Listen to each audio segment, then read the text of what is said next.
Bienvenido a su programa Hablemos de Salud. Yo soy la doctora Jessica Álvarez y hoy contamos con la presencia de la doctora Scarlett Pellegrin. En breve conoceremos mucho más sobre ella.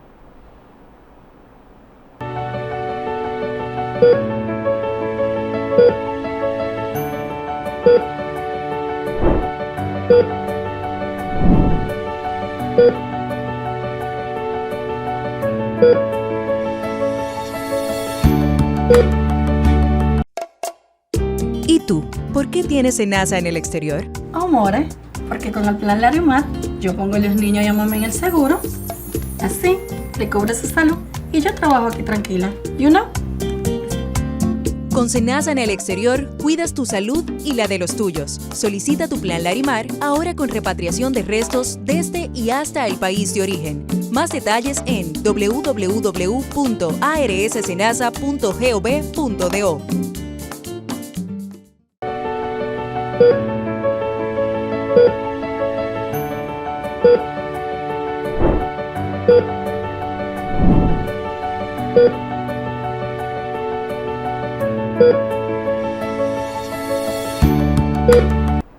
Como dije anteriormente, hoy contamos con la presencia de la doctora Scarlett Pellegrin. Doctora, un placer tenerla hoy en nuestro programa.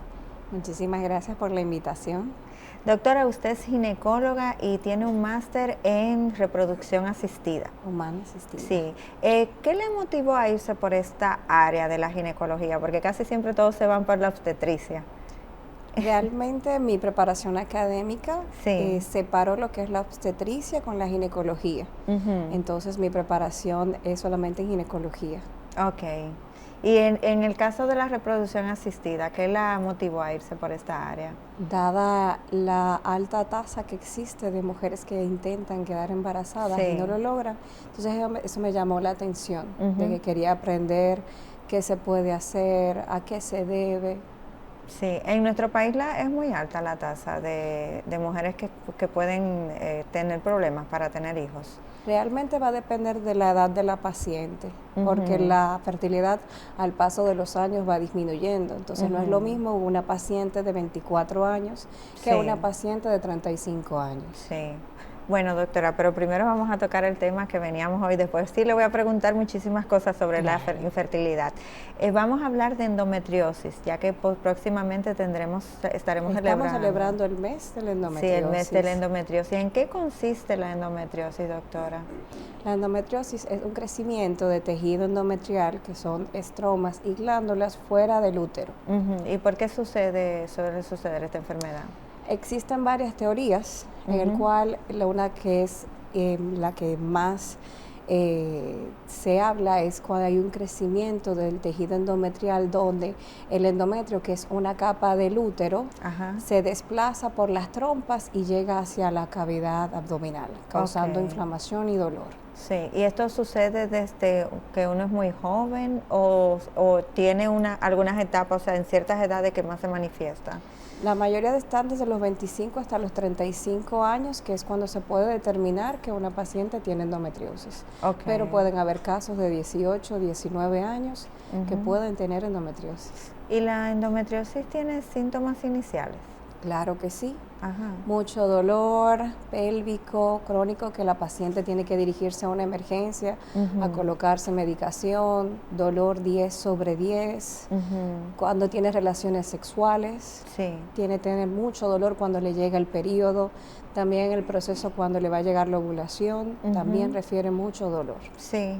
¿Y cómo esto se puede diferenciar con pacientes que de por sí tienen mucho dolor cuando tienen el ciclo, cuando tienen la ovulación?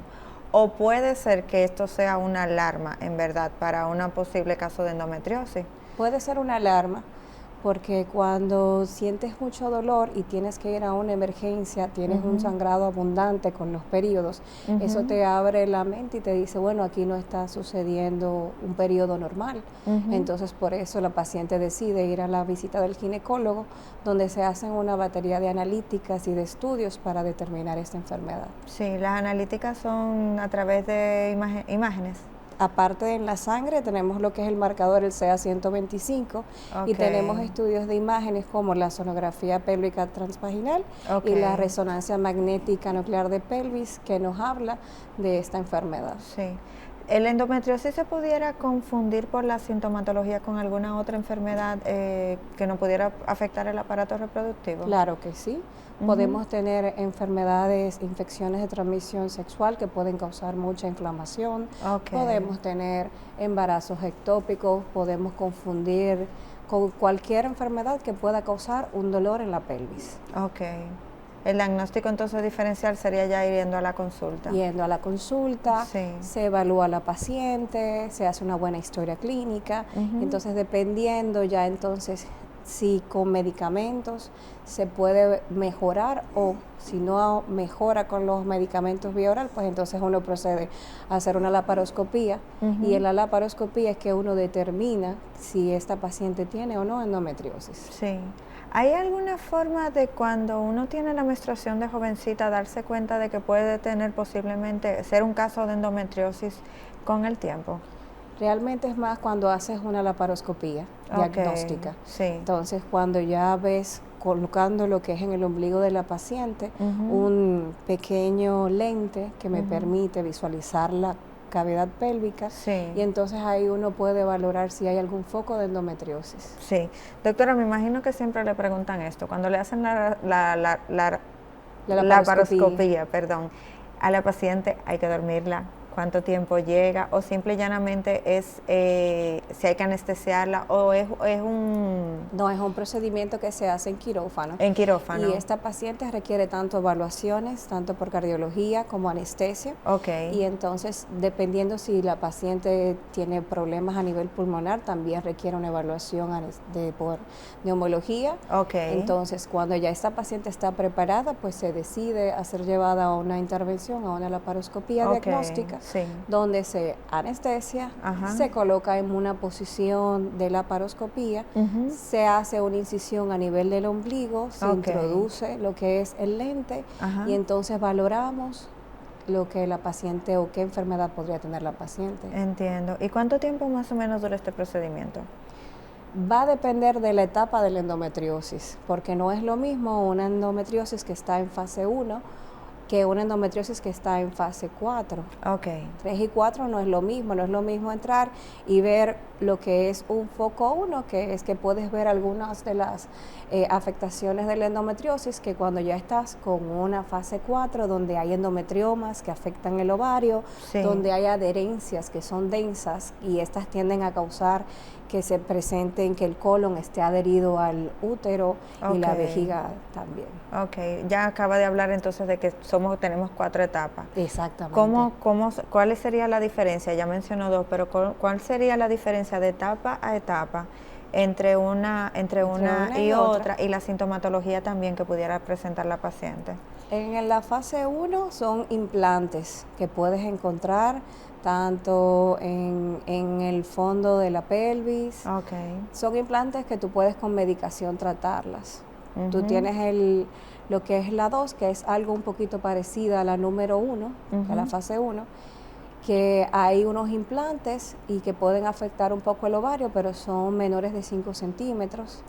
Tenemos la fase 3, que esta es la moderada, donde ya vamos a tener que va a haber adherencias que son membranosas, vamos a ver afectaciones a nivel del ovario y vamos a tener los implantes en el peritoneo, un poco más profundo. Y la fase 4 es que ya tenemos ovario, podemos tener intestino, podemos tener vejigas y estos implantes en la pelvis. Entiendo. Doctora, me ha mencionado varias etapas. Me imagino que cada etapa tiene su tratamiento. ¿Cuáles serían estos tratamientos dependiendo de la etapa en la que se encuentre? Realmente no se basa mucho en la etapa, sino en el deseo de la paciente. Porque tú puedes tener endometriomas que pueden tener menor de 2 centímetros y la paciente en ese momento no quiere quedar embarazada. Entonces a la paciente podemos dar lo que es un tratamiento farmacológico de progestágenos, que esto ayuda a que disminuyan los síntomas. Y en etapas como en fase 4 utilizamos otros medicamentos como el acetato de hidroprolida.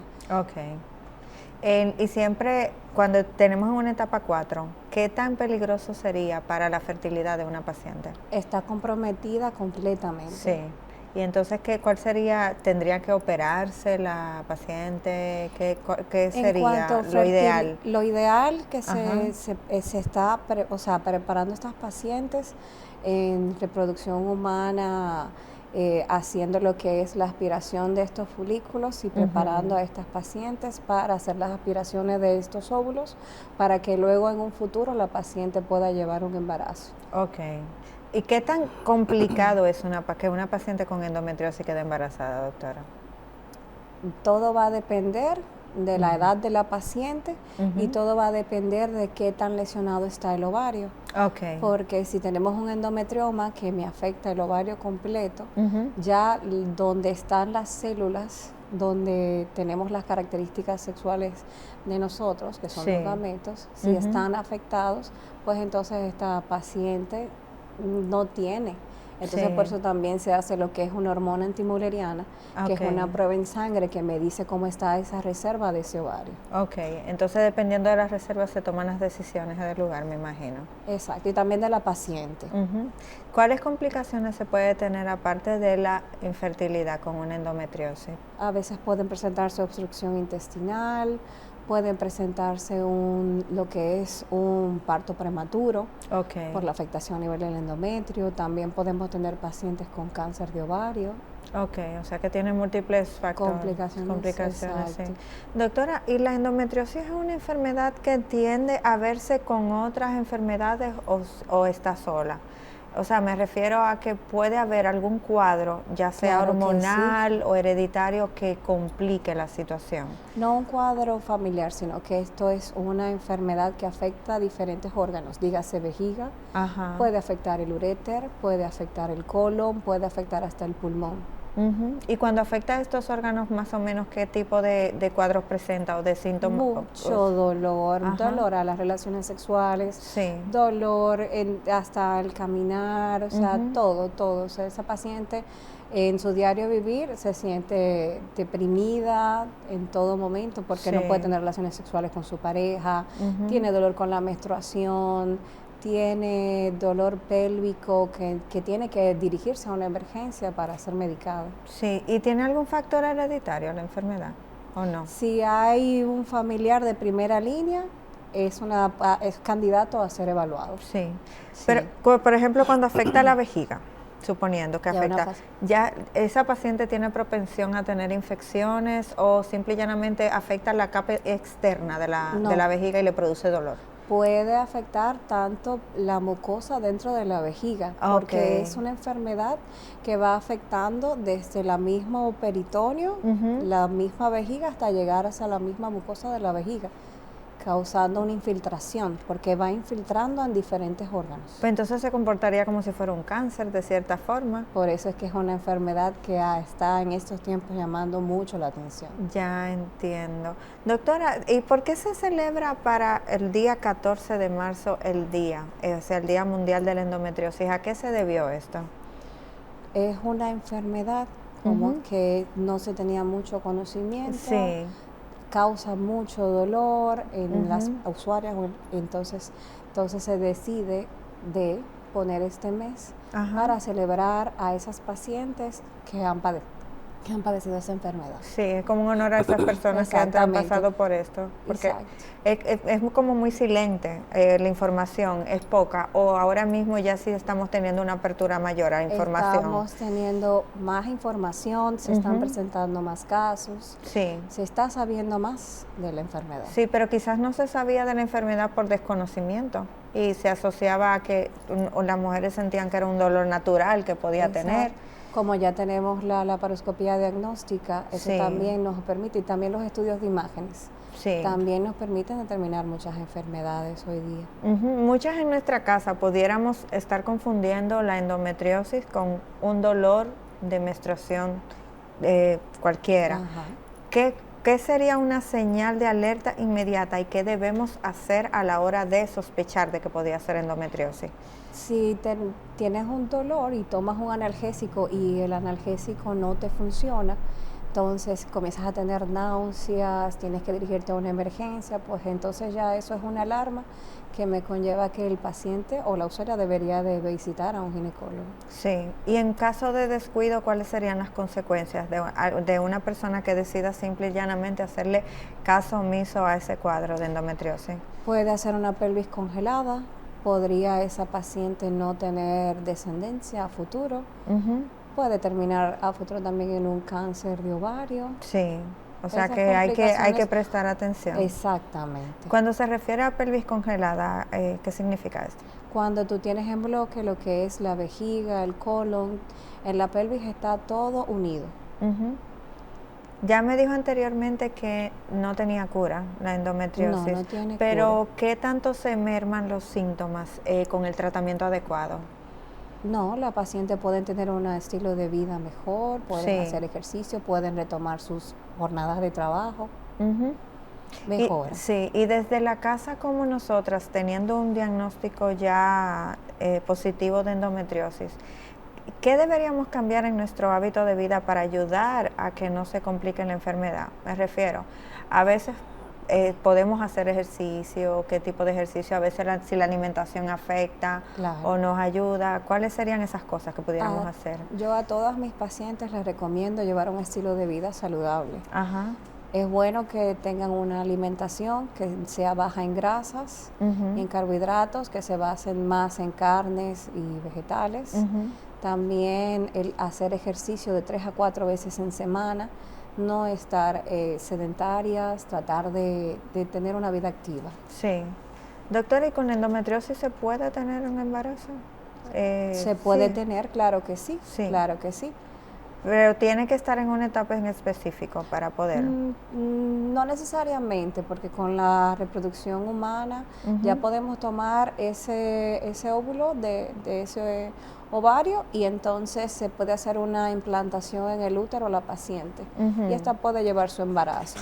Sí. El asunto es la afectación de ese endometrioma en el ovario, porque si me ha utilizado o me ha afectado el ovario completo, entonces ya no hay reserva ovárica para yo poder quitar un óvulo y utilizarlo. Sí, cuando me está hablando de que toman el óvulo y hacen una implantación. Exacto. Toman el óvulo de la mujer, toman el espermatozoide de la pareja. Entonces, en un microscopio, ellos tienden a que colocan ambas células, tanto del hombre como la mujer, luego se le da un tratamiento hormonal a la mujer y entonces se le implanta. Hay una etapa que es de laboratorio y otra que se le lleva adentro, como quien dice, al cuerpo a la mujer. Exactamente, se prepara ese óvulo, a la mujer se somete a unas cargas hormonales, entonces hacen crecer esos óvulos que tiene la paciente. Entiendo. Se aspiran, entonces luego en un microscopio se limpian, luego se toma el esperma de la pareja, se inyecta al óvulo, se hace en una incubadora un proceso de división celular y cuando ya está lo suficientemente maduro, pues entonces se implanta. ¿Qué tanto se está utilizando la reproducción asistida en nuestro país? Porque eso es como que un tema como tabú todavía, de cierta forma, como que las personas tienen miedo a hablar de eso abiertamente. Realmente la mujer se está preparando en el ámbito laboral, entonces retrasa mucho la maternidad. Sí. Ya vemos pacientes de 35 años que deciden ya, o hasta los 38 que deciden tener hijos a esta edad. Sí. Entonces, el campo ha crecido en el tiempo, antes no, pero ha crecido bastante. Y realmente se puede decir que en el país existen centros de atención que tienen una gran tasa de embarazo, un 40%. Sí. Doctora, una pregunta que siempre hacen, o siempre he visto, esto es como pregunta tabú. Hay pacientes, o sea, mujeres que tienen hijos antes de cierta edad y luego retrasan el segundo. Y en ese retrasar el segundo viene ese tiempo donde ya pasó. ¿Qué tan peligroso es tener ese segundo hijo ya cuando ha pasado el tiempo? ¿O qué tan difícil es quedar embarazada? Porque siempre se escucha que es complicado el primero, más el segundo no. ¿Qué tan real es eso? Es que todo va a depender de la paciente. Sí. Si esta tiene antecedentes quirúrgicos, si esta ha tenido procesos pélvicos inflamatorios, no es lo mismo una paciente que no ha tenido ninguna enfermedad ni ninguna intervención, que ha tenido un embarazo normal, Sí. a una con infecciones de transmisión sexual, Ok. a pacientes que han sido sometidas a tratamientos de cirugías. Entonces, eso hace que la fertilidad disminuya. Sí. Entonces, si una no tiene, el que una mujer en una etapa reproductiva se postergue 5 años no quiere decir que tenga dificultad a futuro. Sí. Si tiene enfermedades de base, sí. Entiendo. Ahí se complica Ujú. el lograr un embarazo. Y Sí. la edad. Y la edad, sí. La edad es muy importante y el sobrepeso. Sí. No es lo mismo una persona con sobrepeso que quiera quedar embarazada, ni una persona sumamente delgada. Sí. No se puede ni ser ni muy delgado, ni tener sobrepeso. Entiendo. ¿Y cómo es que complica el sobrepeso al embarazo? ¿A qué se debe esto? Al descontrol hormonal, hay pacientes que no Ok. pueden ovular, Sí. y entonces si no hay óvulo, No no hay hay embarazo. fecundación y no hay embarazo. Ujú. Ahora sabes que también se ha escuchado hablar mucho de congelamiento de los Claro óvulos. que sí. ¿En qué consiste esto, doctora? Eso es como te dije anteriormente, Ajá. esos óvulos a la paciente se le dan hormonas, Ujú. hacen crecer estos folículos en el ovario, se aspiran y se guardan, se Ok. criopreservan. Ujú. Y luego cuando ya la paciente decida tener sus hijos, se descongelan, Ujú. se toma el esperma y entonces se hace, como te dije, en un microscopio. Estos tienden a que se inyectan y en una incubadora hacen lo que es la división celular y luego se le implanta a la paciente. Sí. ¿Hay una edad más o menos requerida para que la paciente sea ideal para hacer estos congelamientos? Siempre se recomienda los 25 años, de 22 a 25 años. Ok. Ya después sería una etapa muy avanzada. Ujú. ¿Y qué cantidad de óvulos más o menos estamos hablando de que una paciente guardaría? Muchísimos. Uy, no tanto, porque nosotros nacemos con una X cantidad de óvulos y se Ajá. van perdiendo, pero es de buena calidad. Ok. Ahí es que está donde reside todo, la calidad de los óvulos. No es lo mismo un óvulo de una joven de 20, 24 años que una de 35 a 40 años. Sí. Ya cuando va aumentando la edad, vienen más malformaciones congénitas en tu producto. Sí. Entonces, lo recomendable sería entre los 22 y 25 hacer Poder guardar los ajá. óvulos. Y ya cuando decida tener el embarazo ya no va a Sin tener ningún problema. Claro, si no tiene alguna enfermedad, Sí, si tiene sobrepeso, sí. porque si tiene sobrepeso eso puede conllevar a enfermedades en el útero Ok. y entonces la implantación podría fracasar. Si hay infección de transmisión sexual, Ujú. eso causa un fracaso en la implantación. Sí. Y más o menos cuando se hacen las implantaciones, ¿cuál es el éxito que se tiene? Me imagino que eso depende de la Dependerá. paciente 100%. Dependerá. Pero asumo que tienen una tasa de éxito promedio que permite que se pueda Puede ser realizar. algún 20%. Un 20%. Exacto, no es tan alta porque es que todo va a depender. La mayoría de pacientes cuando ya van a buscar la fertilidad es que ya pasaron los 35, de 33, 35 que están buscando embarazo y no lo logran. Ujú. Entonces no es lo mismo una jovencita de 25 años que volvemos a una jovencita de 35. Ujú. No es lo mismo una paciente con un peso normal Ujú. que una paciente con sobrepeso. Sí.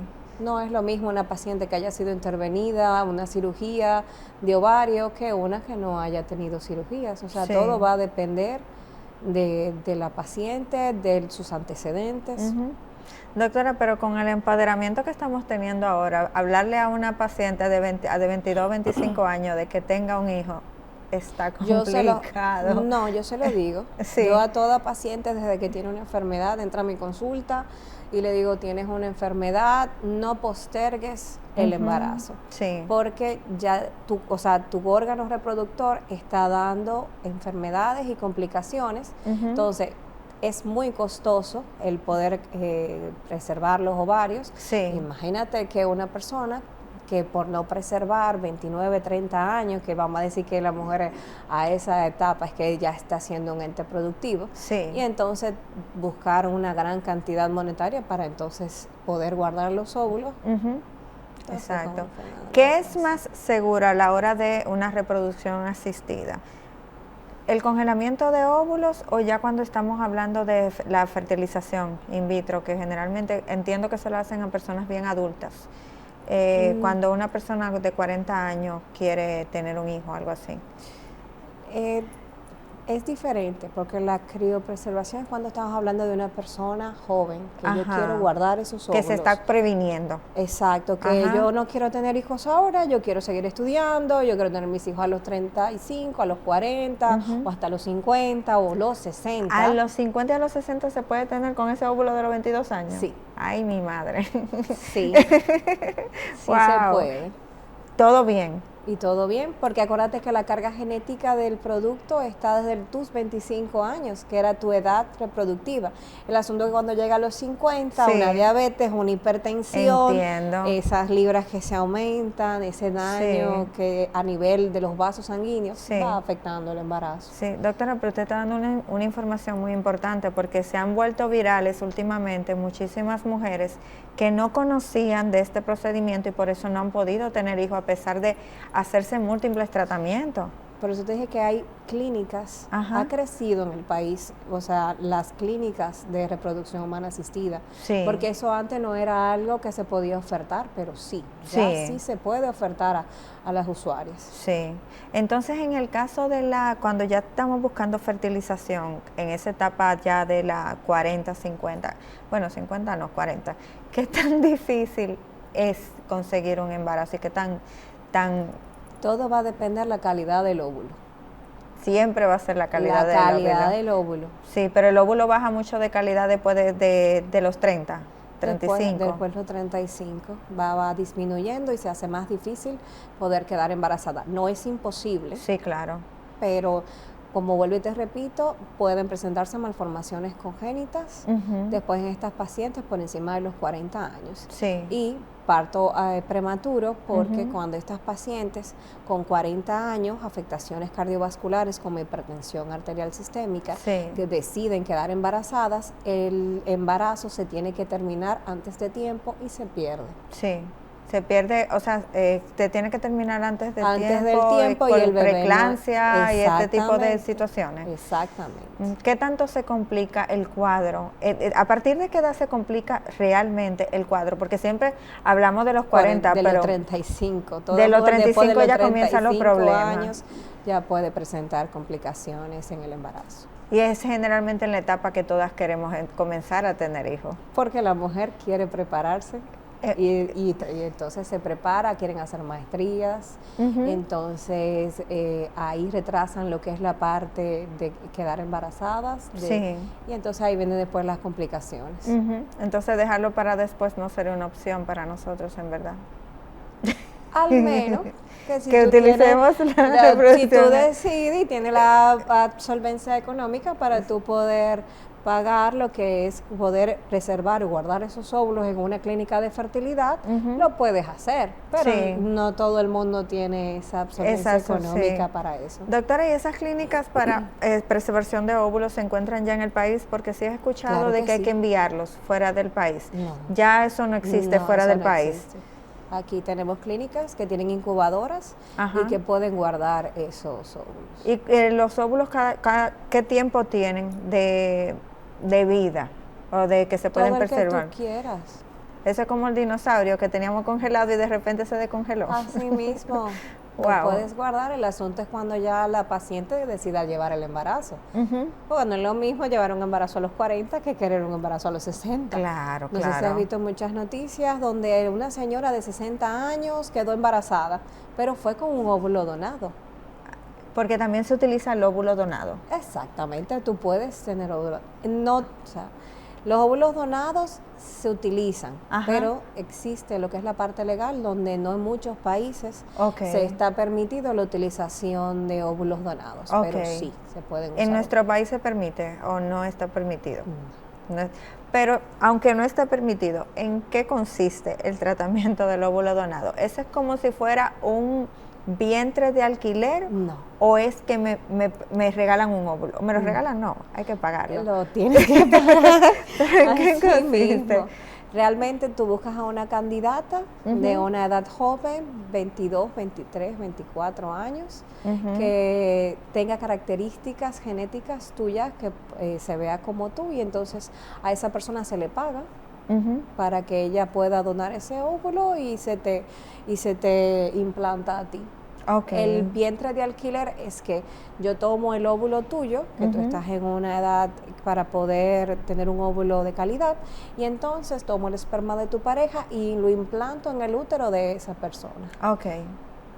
Entonces, con las implicaciones legales, sería en nuestro país, ¿por qué no están permitidas? Más o menos. ¿Cuáles son las previsiones? Acuérdate que aquí hay muchas leyes. Tabú. Y muchos tabú, que realmente aquí en República Dominicana la mujer si dice, bueno, no voy a tener hijos, pues entonces no tiene.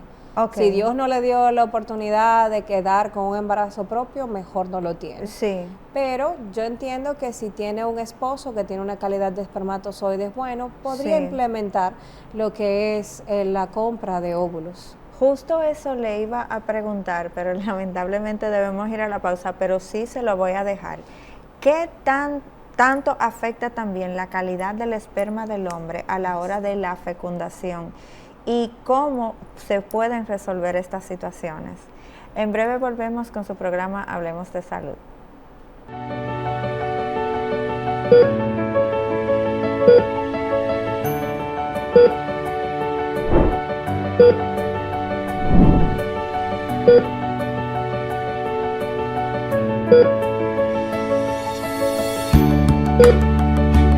Las cosas buenas se comparten. Por eso, te informamos que a partir del próximo 10 de enero, Parquéate Bien será ampliado para abarcar más calles del Polígono Central en busca de lograr mayor descongestionamiento vehicular.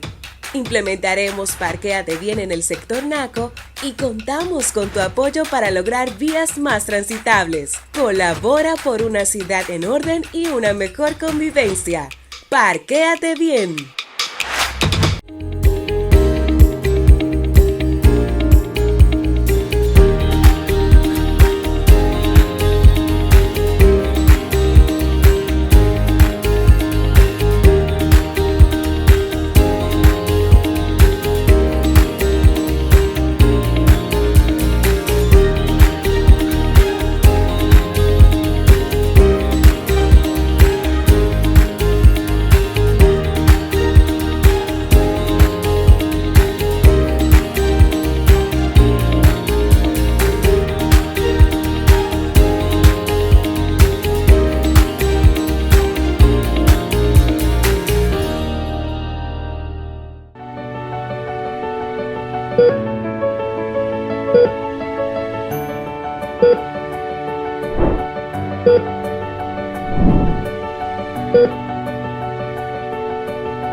Volvemos a su programa Hablemos de Salud con la doctora Scarlett Pellegrin. Doctora, la pregunta que le dejé, así como hablamos de que puede haber una parte de problemas para gestar de la mujer, también podemos encontrarla en el hombre, en la calidad de su esperma, que nos dificulte que haya un bebé. Sí, claro, porque en los hombres, cuando hay enfermedades como varicocele, la producción se disminuye. Entonces también si existe sobrepeso, el hombre debe de perder peso. Sí. Y en cuanto a la cantidad, se puede ver afectada si el espermatozoide tiene malformaciones congénitas. Entonces eso también puede causar que no tenga una buena cantidad. Si es fumador, también eso hace que el espermatozoide no se pueda desplazar bien y pueda llegar hasta el óvulo. ¿Y cómo se puede determinar si en el esperma de un hombre hay complicaciones de malformaciones congénitas? Con un espermatograma. El hombre hace una abstinencia de 3 días y lleva la muestra y ahí uno puede determinar si hay afectaciones a nivel del espermatozoide. Doctor, ¿y los hombres se hacen estos estudios con frecuencia? Porque a veces como que yo entiendo que las mujeres recibimos toda la carga, todo es culpa de nosotros, pero ¿qué tanto se compromete un hombre en esta situación? Realmente cuando llegan a mi consulta, yo siempre digo, esto es de 2. Sí. Porque puede ser que la paciente tenga 23 años y el esposo sea quizá de 30 a 40 y quizá después de haber tenido hijos pudo haber tenido un varicocele y él sea el afectado, el que no permita que esta joven se embarace. ¿Y esta parte del varicocele se puede resolver Claro. o es permanente? No, eso se resuelve. Ajá. Él va a urología y entonces le hacen una intervención Ajá. donde ellos ese vaso que está causando el varicocele Ajá. lo clampean y lo cortan. Sí. Y luego de esto, ¿cuánto tiempo más o menos deberían esperar para entonces comenzar el proceso de intentarlo nuevamente? Todo va a depender qué tan malo sea la calidad del esperma, Ok. porque si es por producción, ahí Ujú. tiene que aumentar la cantidad. Sí. Pero si son con malformaciones congénitas, ya eso pasa directamente a fertilización in vitro. Sí, también he escuchado mucho de casos donde no se embaraza o no puede haber una gestación con determinada persona o con determinada pareja. ¿Por qué es que sucede esto? Me refiero a que he escuchado de casos de no puedo salir embarazada de esta persona, pero sin embargo, si lo intento luego después con otra sí se podría. Es un asunto que tiene que ver con genética, con sangre. ¿Qué complica esto? A veces pueden haber factores Ajá. que pueden causar que se pierda el embarazo. Sí.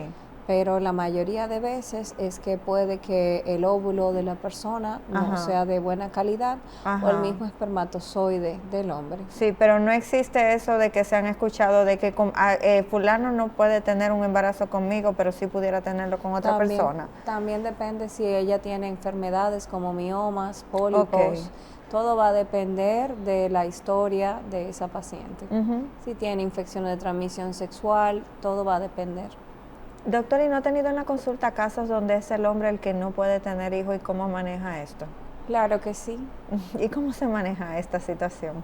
Hay circunstancias que el hombre puede decidir buscar un donante de espermatozoides, pero la mujer, como decide no llevar un embarazo que no sea de su esposo, no se embaraza. No se embaraza. Pero sí, hay tasa de hombres que son los que no pueden, no tienen espermatozoides. Sí, en nuestro país existen muchos hombres con este caso. Presentar, claro que sí, porque hay enfermedades que pueden llegar después. Hay hombres que me llegan a la consulta, pero ya yo tengo 3 hijos. Y la paciente con 20 años no se embaraza. Entonces ahí puede que hay que estudiarlo para ver si él no puede haber hecho alguna enfermedad, algún trauma que puede que haga que los espermatozoides disminuyan. Entiendo. Y aparte de que estábamos hablando ahorita de la endometriosis, ¿hay otras enfermedades que pudieran producir la infertilidad en la mujer? Claro, las infecciones de transmisión sexual por clamidia y gonorrea tienden a que estos obstruyen las trompas de falopio, que es por donde pasa el óvulo, y esto bloquea de que el óvulo no pueda pasar y pueda ser fecundado. Y cuando en infertilidad, cuando ya decides hacer una implantación de un óvulo, lo que es esas secreciones de esas trompas ocluidas por esa clamidia o esa gonorrea causan inflamación y hacen que se pierda. Y de las que mencionó ahorita, por ejemplo, un mioma o un fibroma, ¿pudiera también producir esterilidad? También puede causar de que no pueda quedar embarazada. Y los pólipos también. Las hiperplasias de endometrio también pueden causar. Y hay una que está en boga ahora, el papiloma. El BPH. ¿Pudiera también causar infertilidad, el papiloma? No, el papiloma no. No, el papiloma no. Porque eso es lo que te puede causar verrugas, pero no tiende, al menos que haya alguna estrechez del canal cervical donde pueda pasar el espermatozoide. Pero no, el BPH no. Sí. Y cuando son con enfermedades como las que son de transmisión sexual, ¿qué se hace? Primero se trata la enfermedad y luego se intenta tener hijos. Se trata la enfermedad, pero la mayoría de veces ya las trompas están demasiado inflamadas, que lo que se recomienda es una salpingectomía y retirar esas trompas.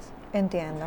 Doctora, entre todos los tratamientos que existen, que pudiera ser el más dañino para la mujer, que haya que tomar la decisión de hacerlo, ¿cuál sería cuando ya tienen que sacarle toda la parte reproductiva sería? Sí, claro, cuando tienen que hacer una histerectomía. Sí.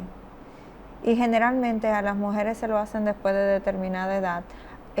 ¿Cuál es la causa real de que se haga la histerectomía en las mujeres luego de los 40 años? ¿Es tan necesario? Dependiendo, porque si hay tumores, dígase, lo que es miomas uterinos, anemizantes.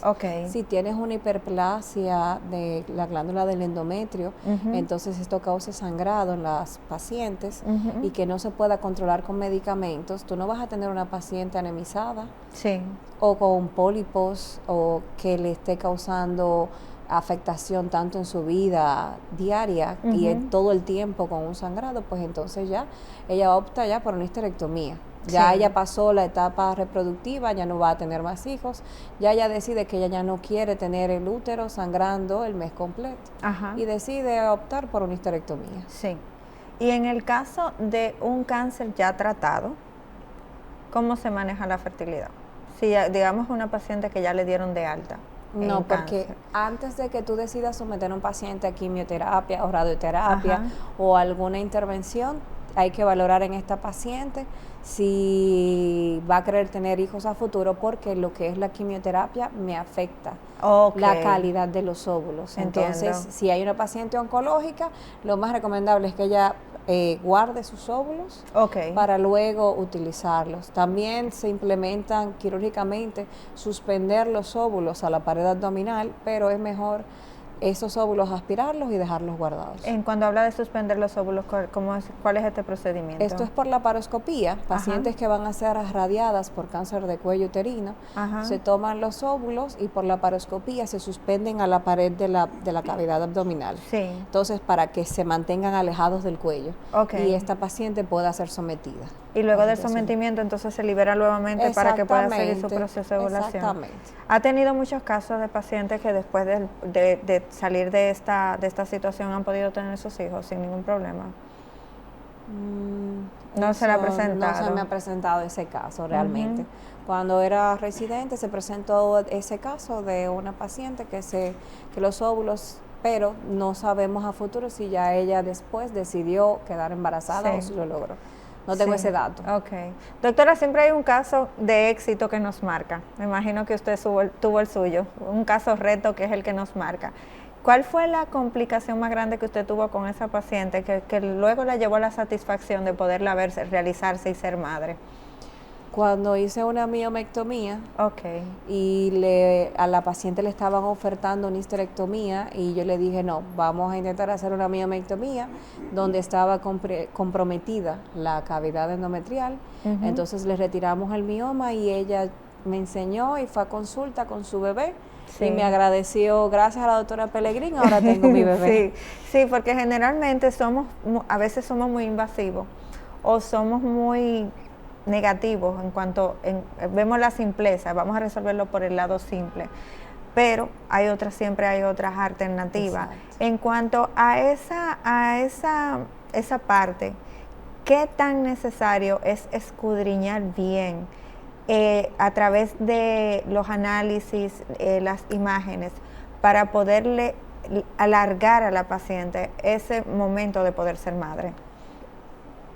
¿Qué tan importante es toda esta parte? A veces volamos a un solo laboratorio que pudiera ser el que marcara la diferencia entre hacer un procedimiento o no.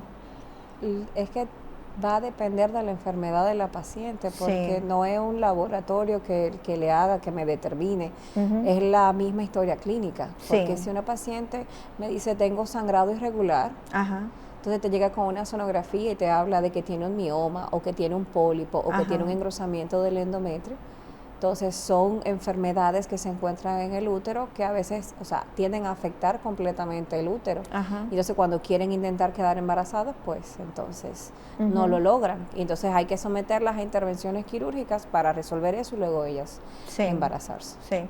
Doctora, ¿la endometriosis tiene campañas ahora mismo en nuestro país para que sea conocida por las mujeres o se mantiene silente? No, tenemos muchas campañas. La Clínica Integral de la Mujer. Hemos tenido en este fin de semana pasado en Santiago, se tuvo una presentación con el doctor Eleazar Santana, que es de la Clínica Integral de la Mujer, donde él habló de esta enfermedad, porque como estamos celebrando este mes de la endometriosis, estamos llamando y poniendo en alerta a las usuarias de que deben de evaluarse. ¿Tienen otras campañas durante el mes aparte de la charla que dio el doctor? Claro que sí, Sí. claro que sí. Estamos también yendo a diferentes programas Ajá. para que sepan de esta enfermedad, cómo son los tratamientos y que no es normal tener dolor. Sí, eso es muy importante, lo de que no es normal tener dolor. Ahorita incluso se lo pregunté en cuanto a cómo se diferenciaba de la simple menstruación. ¿Por qué no es normal tener dolor durante el periodo o durante la ovulación? Es que el dolor es demasiado intenso. Ajá. Es un dolor de 10/10 que no mejora con analgésicos. Ujú. Entonces, un dolor que no mejore y te hace ir a una emergencia a ser medicada, Sí. ahí te hace pensar, aquí está pasando algo, Ajá, ajá. náuseas, vómitos, y también en pacientes que quieren quedar embarazadas si no lo logran. Sí, Entonces, ahí uno tiene una alerta, sí. porque no es normal tener un dolor siempre todos los meses cuando llega la menstruación o cuando va a tener relaciones sexuales o Ujú. cuando esta va a ovular cada Sí. 14 días. ¿Y en los adolescentes, en las adolescentes, pudiera suceder también casos de endometriosis o no es tan frecuente? Claro que sí, que se puede presentar en pacientes de 18, 19 años Ujú. que pueden tener endometriosis o un endometrioma. Ajá. Pueden tenerlo. Y ahí en la adolescencia, porque ahora estamos viendo una población de niñas que ya a los 11 años, 12 años están teniendo su primera Regla. menstruación. ¿Se le pudiera raramente o son frecuentes también en estas niñas tener casos de endometriosis? Se pueden presentar, pero no es tan frecuente. No es tan frecuente. Porque es que cuando se llega a diagnosticar, como te dije, ya es cuando se hace una intervención laparoscópica, Ajá. porque ya la paciente ha ido a emergencias, ha utilizado tratamientos que no mejora, y entonces Ujú. ya llega a la consulta donde uno le evalúa, determina y decide si hace una laparoscopía diagnóstica. Ujú. Entonces la endometriosis no es una enfermedad silente, porque es una enfermedad que vive dando alertas. Claro que sí. Es un descuido que podemos tener nosotros al no prestar atención. No es un descuido, no es Ajá. un descuido, porque como no se tenía información de esta enfermedad, Ujú. ya ahora con las campañas, ya ahora con todos los casos que se han presentado y como que se ha abierto la mentalidad en cuanto a la endometriosis y su tratamiento. Sí, sí. Doctora, ¿qué usted le recomendaría a las mujeres de forma general con el cuidado de la endometriosis? A toda la paciente yo le recomendaría, dependiendo de lo que ella desee, Ujú. tratar de llevar un estilo de vida saludable, de hacer ejercicios, Ujú. de que hagan su chequeo rutinario cada año, Ujú. de que estas pacientes, a la medida que sientan dolor, que entiendan que eso no es algo normal y que deben de ir a su cita con su médico especialista. ¿Hay alguna cosa que tengamos prohibido hacer durante todo nuestro proceso de sufrir de esta enfermedad? Porque hay algunas enfermedades que tienen, no puedes hacer esto.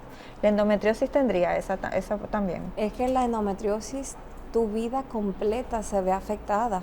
O sea, tu Ok. diario vivir, tu estado de ánimo, Ujú. tú te sientes totalmente mal, adolorida.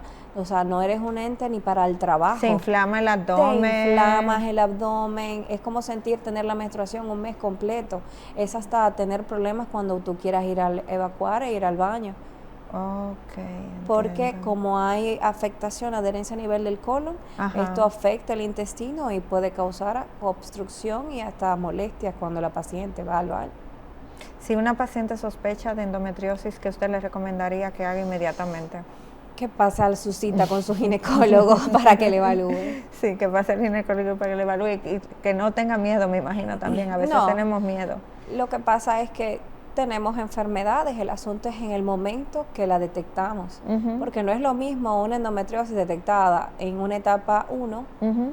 que es mínima, a una endometriosis fase 4, que es severa, Sí. donde está ya afectada reproducción, está afectada el estilo de vida, colon, vejiga, no es lo mismo. Sí, en una etapa 1 el dolor es igual o se no- o puede, presentar. se puede presentar dolor, pero no es tan grave. O sea, Ok. realmente son implantes, la paciente dice yo tengo un dolor, pero responde con analgésicos.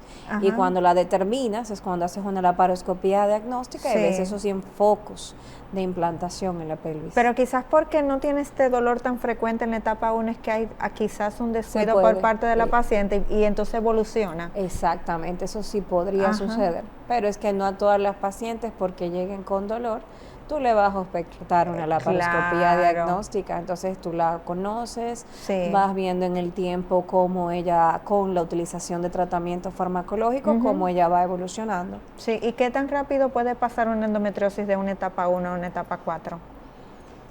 Va a depender del grado hormonal que tenga esa paciente, porque es que todo, pero se tarda un tiempo.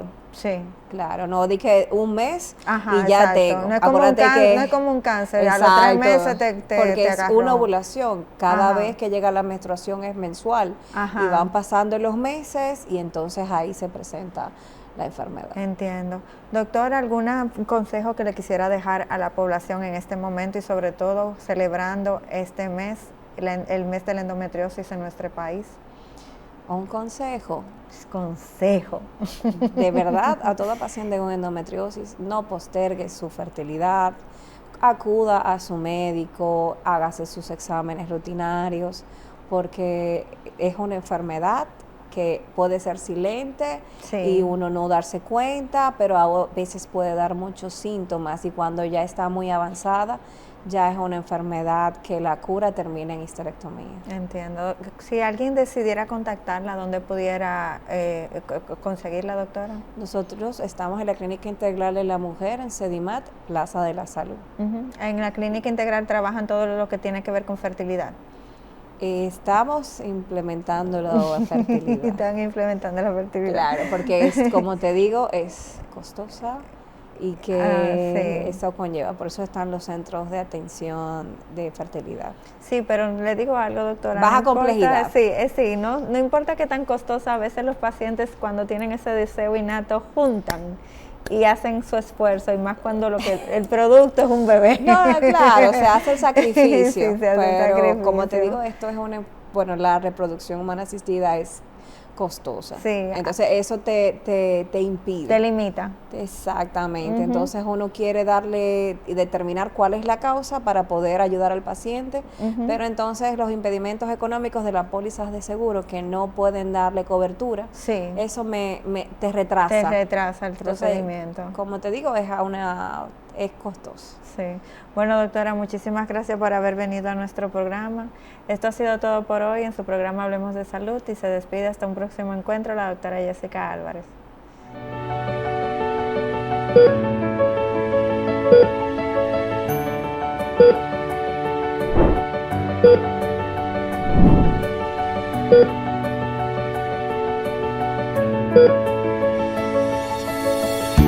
Thank you.